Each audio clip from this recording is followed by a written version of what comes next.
Superannuation is always a big topic, but there's one area of complexity that doesn't get a lot of attention. Yeah, super doesn't automatically go to your family if you pass away. So how do you ensure it goes where you want it to go? NAB finance expert Gemma Dale joins us now. Gemma, thank you for being with us. This is one of those common misconceptions, I suppose. So maybe you could help clear things up. What happens to your superannuation when you die? So the really critical thing is superannuation is a trust structure, and when you are a member of that trust structure, so you're a member of the fund, it's actually the trustee of the superannuation fund who has discretion as to where your superannuation benefits are paid. So your superannuation benefit is your current balance, but also any insurance that you have in there. So for people, it can be a really material amount of money. And it's worth remembering that superannuation is generally your largest asset outside your home anyway. A lot of people kind of switch off for super, think it's really boring. But it's generally a lot of money. It's a lot of money. Even if you can't touch it, well, it's a lot of money. it's boring because I can't get at it. Yeah. But if you die, it's got to go somewhere. So it doesn't just disappear and go into the ether. It will be paid to someone. But the decision as to whom it's paid to is made by the trustee of the fund. It is not automatically treated by your will. So you could go to your solicitor, draw up the most spectacular will in the world. It can be absolutely watertight, and you can make all the provision in the world for your super, but unless you've told your super trustee that that's where you want it to be paid, it's irrelevant. So does that mean that the trustee can kind of pay it wherever they like? And where would they like to pay it? To themselves. They'll pay it to themselves.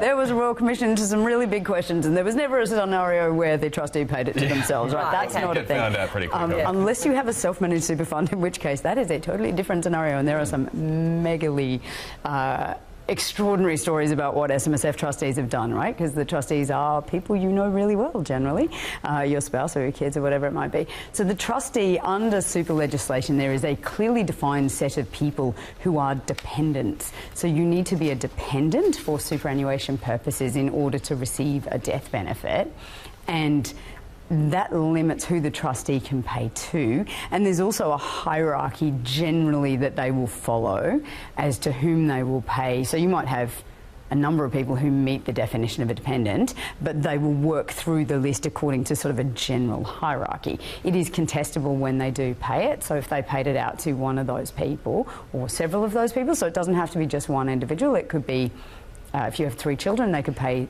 a third to each child, for example, and those children could contest it, for example. So it's pretty, it's not watertight is the critical thing. We're just having a look here at the form. You know, I don't suppose that's immediately obvious what you need to do. Yeah. So, look, the form is there for a reason, and so one thing that's really valuable about this particular form... Is that given to you when you establish your fund? Would we all have filled out a form like that when we opened our super fund? So you're not obligated to fill out a form like this. If you do fill out a form like this, you need to treat it like a will. So there's a couple of different ways you can do this. It's called a nomination form, so a death benefit nomination, and there is such a thing as a binding nomination, and then there are non-binding nominations.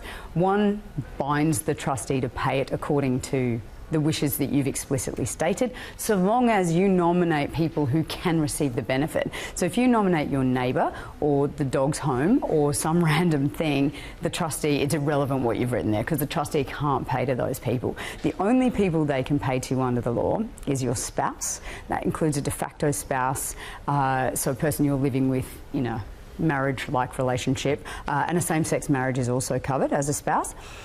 Your child, and that's children under the age of 18, adult children, stepchildren and adopted children, so a variety of definitions of child. Someone who's financially dependent on you, so that can be scenarios where it can be proven that you're providing for them financially. And this other one that is called an interdependency relationship, and that was brought in to cover scenarios where, used often in the case of sort of older siblings where they live together, they provide for each other, there's a lot of care and financial interdependency.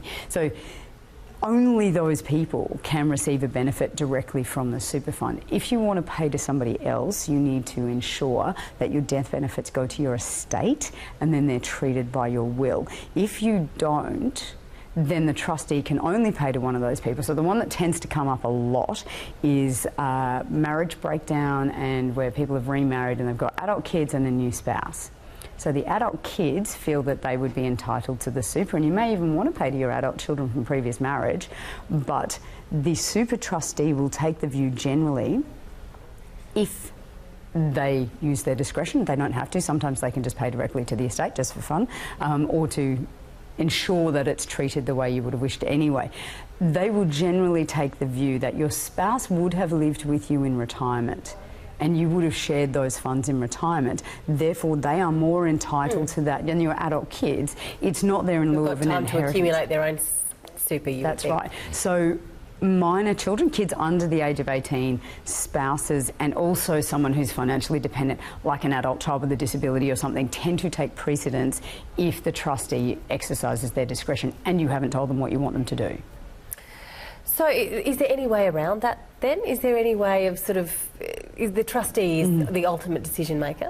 So you can set up a binding nomination, and if you have any concerns about this, and I suspect a lot of people who are listening going, I've never heard this before, because we don't talk about it, and when we do talk about it, it's so complex it blows your mind pretty quickly.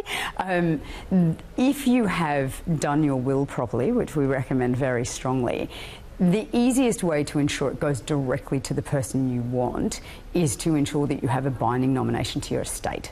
So in that scenario, it goes to your estate, it's treated like any other asset of your estate. There's tax treatment of super that's different to the tax treatment of other things, but that way at least it's distributed according to your wishes.